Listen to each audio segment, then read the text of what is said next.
saanada ciidan ee dalka Mareykanku soo bandhigi doono sanadka 2018 bandhigan cusub ayaa noqon doona kii abid ugu casrisanaa ee lagu dagaalamo.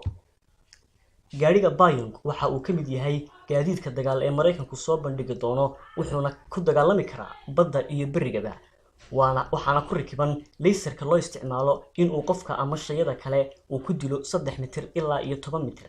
laserkan ayaa ku rakiban halka sare ee gaariga waana laserka ugu awoodda badan dunida. laserkan ayaa tamartiisu tahay 10 kilowatt waxaana lagu maamuli karaa mobilada.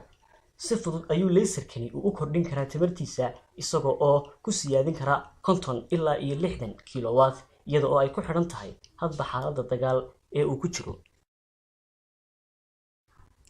Lows waxa uu ka mid yahay madaafiicda loo adeegsado laserka.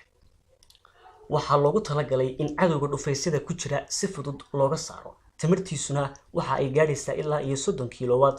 waa laser awood badan isagoo oo si automatic ah isku ridi doona. waxa uu leeyahay madfaca Lows diirad fariin muuqaal ah u gudbin doonta qaybta laga hagayo madfaca si fududna loo baabin karo cadowga. laserkan waxa uu baabin karaa maraakiibta dagaalka iyo taangiyada. Railgun waa qori loo adeegsado qaabka electromagnetka ah oo ku shaqeyn doona dabka korontada waxaana uu si aan kala joogsi lahayn oo u duqeyn doona diyaaradaha dagaalka iyo gawaadhida tiknikada ah.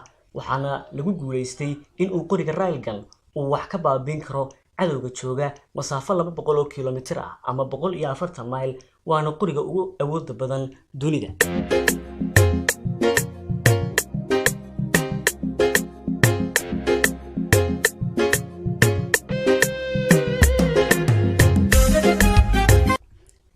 ABKWS waa hub dilaa ah waana nooca loo yaqaano rocket systemka oo ku shaqeyn doona laserka xawaaraha sare jara. qaybtiisa gudaha ayaa waxa ay ka samaysan tahay dahaar sare oo adag kaasoo aan u baahnayn in uu naqasrido sida roketyada kale ee maanta dunida ka jira. dhuunta sare ee ABKWS uu xambaarsan yahay waxaa gala 7 laser oo uu midkiiba khasaare weyn u geysan karo. firearm sida oo kale waxa uu ka mid yahay qoryaha ay ciidamadu sida xiriirka ah ay u isticmaalaan waxaana lagu sameeyay dib u habeyn waxaana maamuli doona kombiyuutar khaas u ah oo kala saari kara cadowga iyo ciidamada uu la jiro. waxaana uu ka mid yahay qoryaha ay laserku uu ka dhaco marka uu ogaado in uu weerarku bilaabmay waxa uu ka shaqaysiin doona qaybtiisa shiishka isagoo oo xabadna u dili doona cadowgiisa.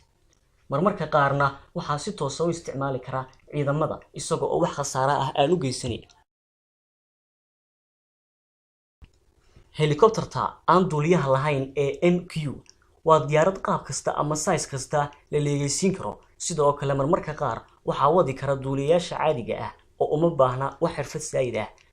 MQ waxa ay u qaabaysan tahay qaabka loo yaqaano 405 helicopters iyaga oo loogu talagalay sahanka iyo difaaca goobaha ciidamada. sidoo kale waxaa saaran mishiinkii ugu casrisanaa ee diyaarad abid duuliya waana C47E.